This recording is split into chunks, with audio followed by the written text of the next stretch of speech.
Hey YouTube, it's Denise here, aka West Coast Rust, coming at you for my 8-month RNY gastric bypass update. I have no idea what week it is, 34 maybe? I don't remember.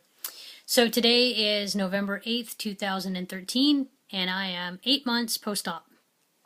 My highest weight was 289 pounds. Joined my bariatric program on December 7th, 2012, and I weighed 264.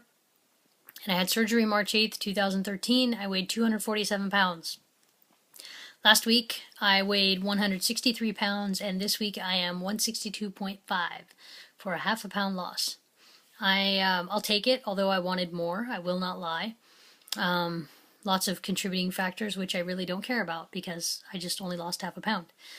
I have a lot to cover, so I'll try to do it fairly briefly. I hope you're able to follow. Let's see, my notes are on this phone that I'm using, so I guess I won't do those. So I've lost 126.5 total from my highest weight. So I have the skin of somebody who lost that. So since I'm not brave enough to do a video with no shirt on, like some people, I will at least give you a little bit of a skin flick. So, these are what my arms look like. I do have some muscle. This is what this one looks like. Wavy. This is my muscle. I do work out, so I would expect to have some muscle. So let's see. Last week I told you guys I was going to go see my primary about my knees, and I did. Monday she put in an order for x-rays, and I got those done on both knees Monday afternoon. Tuesday they called me, and the prognosis was not good. It was not what I wanted to hear. Prior to me going in, I knew that I had a condition called chondromalacia, which is the softening of the cartilage in your knees. It was mild or whatever. About 6 years ago when I got my left knee worked on, they said that they figured it was just as bad in the right.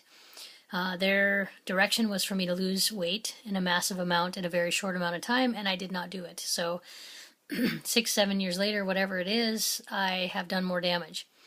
I was hoping that it would be like an injury-related pain, but it's not. I just traded one chronic long-term condition for another. I used to live with diabetes. Now I'm going to live with something called osteoarthritis. So, there have been significant changes inside both knees, left and right, and the osteoarthritis is not curable. It's progressive.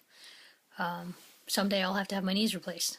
My osteoarthritis is also listed as moderate, which means I could have daily pain, I could have intermittent pain. There's not a lot of treatment for that other than maybe physical therapy. And my primary told me she could give me a referral to an orthopedic, but that her recommendation was that I get some corticosteroid injections in both knees. So yesterday I went to my primary's office again, and I had her give me injections in both of my knees.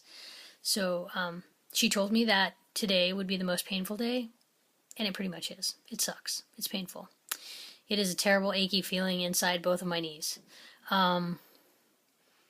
I can't take a shower, or I can shower every day, but I can't take a bath for like 3 days because of the risk that the corticosteroid will not be absorbed in. So other than that, the injections, if anybody cares to know, they weren't really that bad. The needle wasn't that large. I had been given worst case scenarios before I went in, so I was pleasantly surprised. The right knee, which is my less aggravated knee at the moment, was not too bad. A little bit of burning as the stuff went in and, the needle poke, but it wasn't too bad. When she went through my left knee, though, there's a membrane that goes around the knee bone and knee bones, and when you go through that, sometimes there can be some pretty severe pain. So when she went through that left knee, I could not escape the F word from coming out. That's how bad it was. And I try not to cuss in front of my doctor, but that one was involuntary.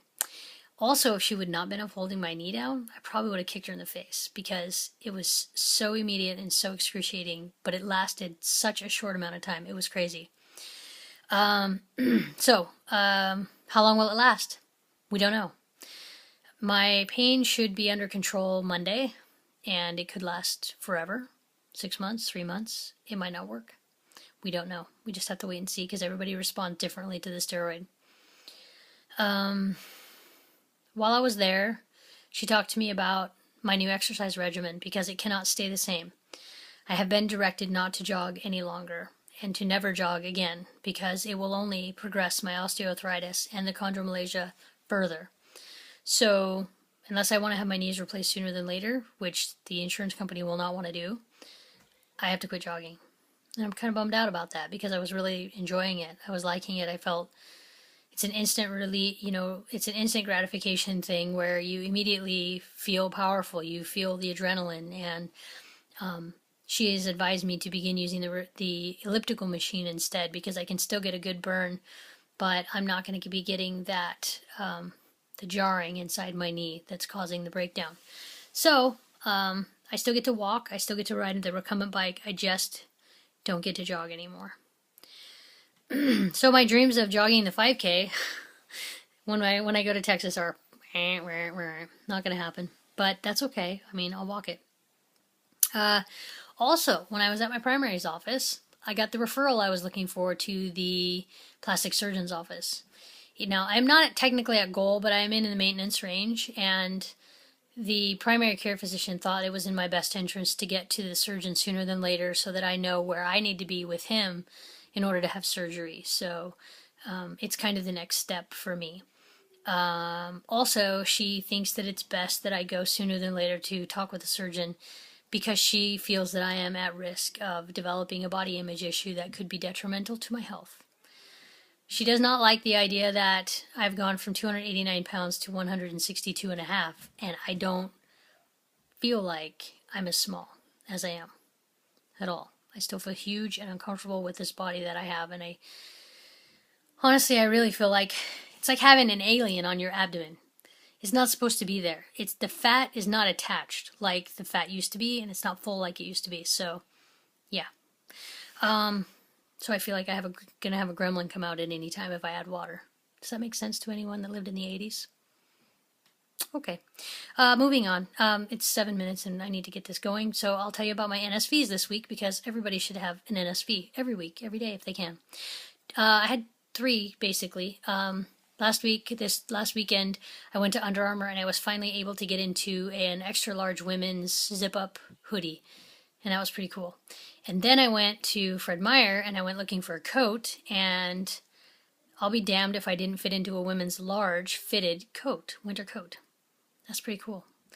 And then today I was brave enough to wear a belt and actually tuck in my shirt.